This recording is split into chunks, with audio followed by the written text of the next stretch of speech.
நடக்கும் அவலங்களை கண்டு அஞ்சாமல் அவற்றை தட்டி கேட்பதில் நம்முடைய பங்களிப்பு பெரிதாக இருக்க வேண்டும் என்கிறார் மனுஷபுத்திரன் அவர்கள். நிகழ்ச்சியில் அடுத்த பகுதியாக வரவிருப்பது தீதும் நன்றும்.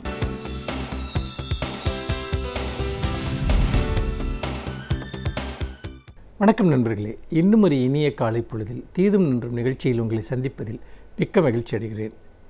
பொதுவாக சமூக வலைத்தளங்களை பற்றி எதிர்மறையான விஷயங்களை அல்லது அதனுடைய தவறான விளைவுகளை பற்றி நாம் நிறைய பேசியிருக்கிறோம். ஆனால் உண்மையிலேயே எந்த ஒரு ஊடகம் அல்லது எந்த ஒரு தொடர்பியல் சாதனத்திலும் எதிர்மறை விஷயங்கள் தான் இருக்கிறதா? அதில் நல்ல விஷயங்கள் நடப்பதில்லையா? சமூகத்திற்கு, அதனுடைய மேம்பாட்டிற்கு, அதனுடைய விழிப்புணர்ச்சிக்கான விஷயங்கள் நடப்பதில்லையா? நிச்சயமாக நடக்கின்றன. அப்படிப்பட்ட ஒரு விஷயம் சமீபத்தில் ஒரு பத்திரிகையில் அது ஒரு செய்தியாக வெளிவந்திருந்தது. அதாவது ஒரு மாணவியிடம் தவறாக நடந்து கொண்ட ஒரு நபர் அவர் ஃபேஸ்புக்கின் காரணமாக கைது செய்யப்பட்டார் என்று ஒரு செய்தி. அந்த செய்தி குறிக்கக்கூடிய சம்பவம் என்பது டெல்லியை சேர்ந்த ஒரு மாணவி. அவர் தன்னுடைய 2 சக்கர வாகனத்தில் சென்று கொண்டிருந்த போது ஒரு சிக்னலிலே அவர் நிற்கிறார். அப்போது இன்னொரு 2 சக்கர வாகனத்தில் வந்து கொண்டிருந்த ஒரு நபர் சிக்னலை கடந்து, சிக்னலில் சிவப்பு விளக்கு இருந்து கொண்டிருக்கிற போதே எல்லைக்கோட்டை தாண்டி செல்ல முயற்சி செய்கிறார். அப்படி செய்கிற போது இந்த மாணவி அவரை தடுக்கிறார். அதாவது அவரிடம், நீங்கள் இங்கே சிக்னலில் சிவப்பு விளக்கு இருக்கிறது, நீங்கள் எல்லைக்கோட்டை தாண்ட வேண்டாம் என்று அவரை தடுக்கிறார். இது ஒரு சமூக பொறுப்புள்ள ஒரு நபர் செய்யக்கூடிய ஒரு அடிப்படையான ஒரு செயல். ஆனால் அதற்கு அந்த நபர் இந்த மாணவியை கடுமையாக திட்ட ஆரம்பிக்கிறார். திட்ட ஆரம்பிப்பதோடு மட்டுமல்லாமல் ஆபாசமாக அந்த பெண்ணை திட்டுகிறார். உடனே அவர் திட்டுவதை இந்த மாணவி செல்போன் கேமராவில் படம் எடுக்க ஆரம்பிக்கிறார். உடனே அந்த நபர் என்ன செய்கிறார் என்றால், தன்னுடைய முகத்தை நன்றாக, என்னுடைய முகத்தை நன்றாக பார்த்துக்கொள், உன்னால் என்ன செய்ய முடியும், உன்னால் முடிந்ததை செய்து கொள் என்று திமிராக பேசுவதோடு மேலும் ஆபாசமாக அந்த பெண்ணை திட்டுகிறார். அந்த மாணவி தனக்கு நடந்த விஷயங்களை அவர் ஃபேஸ்புக்கில் பதிவு செய்து அந்த நபருடைய புகைப்படத்தையும் அதில் பதிவேற்றுகிறார். பொதுவாக இது போன்ற விஷயங்களில் எதிர்கொள்ளக்கூடியவர்கள் பயப்படுவார்கள். அதாவது இதன் காரணமாக நமக்கு வேறு ஏதாவது பிரச்சனைகள் வரலாம், ஒரு சிக்கல்கள் வரலாம் என்று அவர்கள் பயப்படுவார்கள். ஆனால் அந்த பெண் அதையும் மீறி தனக்கு இழைக்கப்பட்ட இந்த ஒரு அவமானத்தை, இந்த அநீதியை, இந்த விளைவுகளை பற்றி கவலைப்படாமல் அவர் சமூக வலைத்தளத்தில் பதிவு செய்கிறார். அது காவல்துறையினுடைய கவனத்திற்கு வருகிறது. அதன் அடிப்படையில் அந்த நபர் கைது செய்யப்படுகிறார். இந்த இடத்தில் அந்த திட்டிய நபரினுடைய மனோபாவம் என்ன என்பதை நீங்கள் பார்க்க வேண்டும். அதாவது கல்லூரியில் படிக்கக்கூடிய ஒரு மாணவி, இவரால் நம்ம என்ன செய்ய முடியும் என்கிற ஒரு திமிர், காலமாக ஆண்களுக்கு இருக்கக்கூடிய ஒரு திமிர், சட்டங்களை மீறுகிறவர்களுக்கு இருக்கக்கூடிய ஒரு திமிர், அந்த திமிரின் அடிப்படையில் உன்னால் என்ன செய்ய முடியும் என்று அவர் கேட்கிறார். அப்படி கேட்கிற போது உண்மையிலேயே அப்படி செய்ய முடியும் என்பதை அந்த மாணவி நிரூபித்து காட்டுகிறார். இதே போன்ற ஒரு சம்பவம் சில தினங்களுக்கு முன்பு தமிழகத்தில் நடந்தது. அதாவது தீபிகா என்கிற பெண், அவர் எனக்கு ஒரு நண்பரும் கூட. அவருக்கு பேருந்தில் ஒரு சம்பவம் நடக்கிறது. அதாவது பஸ் கண்டக்டர், அந்த ரூட்டில் வரக்கூடியவர் ஒவ்வொரு நாளும் அந்த ஒரு குறிப்பிட்ட நிறுத்தத்தில் அங்கு பஸ்ஸை நிறுத்த வேண்டும் என்ற விதிமுறை இருந்தும் கூட பல தினங்களில் அவர் அந்த இடத்தில் பஸ்ஸை நிறுத்துவதே கிடையாது. அவர் அலுவலகத்துக்கு செல்வதற்காக அந்த பஸ் நிறுத்தத்திலிருந்து ஏற வேண்டும். இதனால் பல முறை அந்த பஸ் கண்டக்டரோடு அவர் வாக்குவாதம் செய்கிறார்.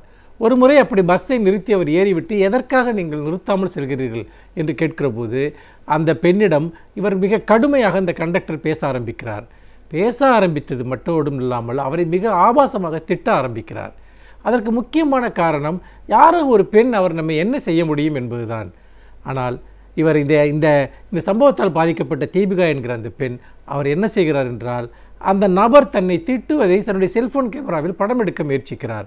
அவர் படம் எடுக்க முயற்சித்தை பார்த்த பிறகு கண்டவுடன் அந்த பஸ் கண்டக்டர் அந்த பெண்ணை அடிக்க ஆரம்பிக்கிறார். அவருடைய கையில் அடித்து அவருடைய கேமராவை தட்டிவிட முயற்சிக்கிறார். இதை சுற்றி இருந்த எல்லோருமே அவர்கள் பார்த்து கொண்டிருக்கிறார்கள். இந்த சம்பவம் நடந்த பிறகு அந்த பெண், ஒரு கண்டக்டர் தன்னை தாக்குவதனுடைய அர்த்தம் என்ன என்பதை பற்றி அவர் யோசிக்க ஆரம்பிக்கிறார். நிச்சயமாக இது தனக்கு மட்டும் இழைக்கப்பட்ட ஒரு வன்முறை அல்ல. தன்னுடைய நியாயத்தை கேட்கிற யார் மீதும் இத்தகைய நபர்கள் அப்படித்தான் செய்வார்கள்.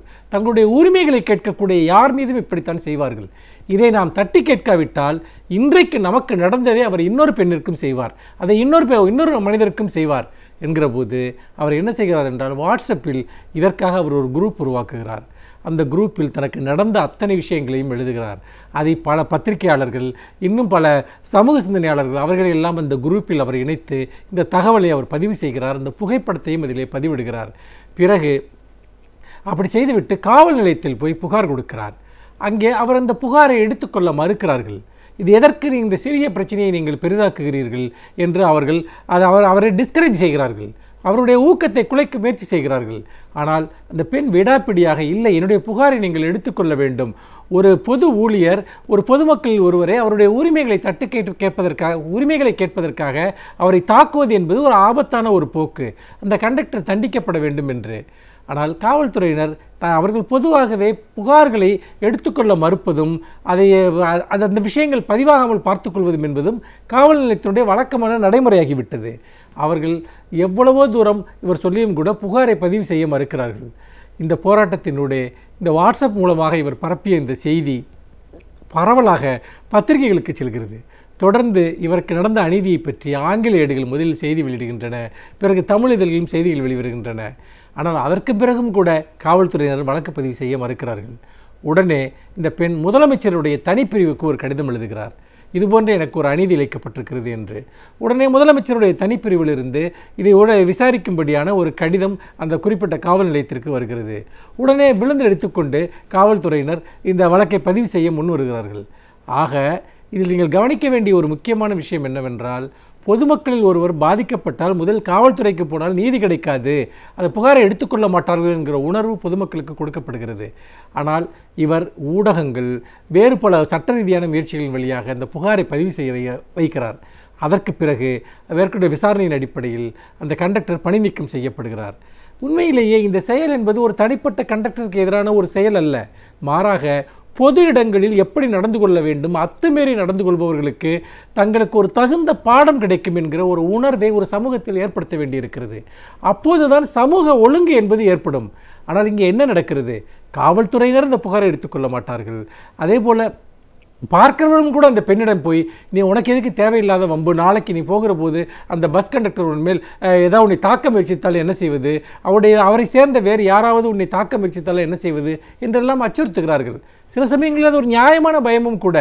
ஆனால் எல்லோருமே பயந்து கொண்டு நமக்கு ஏதாவது நடக்கும் என்று பயந்து கொண்டு இருந்தால் இந்த அநீதிகள் என்பது கேள்வி கேட்பற்றதாக சமூகத்தில் பரவிவிடும்.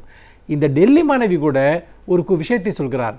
அதாவது அந்த குறிப்பிட்ட நபர் அந்த சிக்னலில் என்னை அவர் திட்டியது அல்லது என்னை அவர் மிக மோசமாக பேசியது கூட எனக்கு வருத்தம் தரவில்லை. அந்த சிக்னலில் 100 பேருக்கு மேல் நின்று கொண்டிருந்தார்கள். ஒருவர் கூட எனக்கு ஆதரவாக பேச முன்வரவில்லை. இத்தனைக்கும் நான் டிராஃபிக் விதியை மதிக்க வேண்டும் என்பதைத்தான் அவருக்கு உணர்த்தினேனே ஒழிய எந்த தனிப்பட்ட காரணத்திற்காகவும் நான் அவர்களும் சண்டை போடவில்லை. ஆனால் ஒருவர் கூட எனக்கு உதவவில்லை. அந்த நபர் செய்ததை விட அங்கு அமைதியாக நின்று கொண்டிருந்த அவர்களுடைய செயல்தான் என்னை மிகவும் புண்படுத்தியது என்பதை அந்த மாணவி இங்கே சுட்டி காட்டுகிறார். இந்த சூழ்நிலையில் தான் சமூக நீதி என்பது மனிதர்களுடைய உரிமைகளும் கௌரவங்களும் பாதுகாக்கப்பட வேண்டும் என்றால் அதில் பொதுமக்களுக்கு ஒரு பொறுப்பு இருக்கிறது, காவல்துறைக்கு பொறுப்பு இருக்கிறது, ஊடகங்களுக்கு பொறுப்பு இருக்கிறது. யாரோ ஒருவர் போராடினால் போராடட்டும் என்று வேடிக்கை பார்த்து கொண்டிருப்பதன் வழியாக நம்முடைய தார்மீக கடமையை இழக்கிறோம் என்பதை நாம் மறந்துவிடக்கூடாது என்று சொல்லி மீண்டும் இன்னும் ஒரு புதிய சிந்தனையோடு உங்களை சந்திக்கிறேன். நன்றி, வணக்கம்.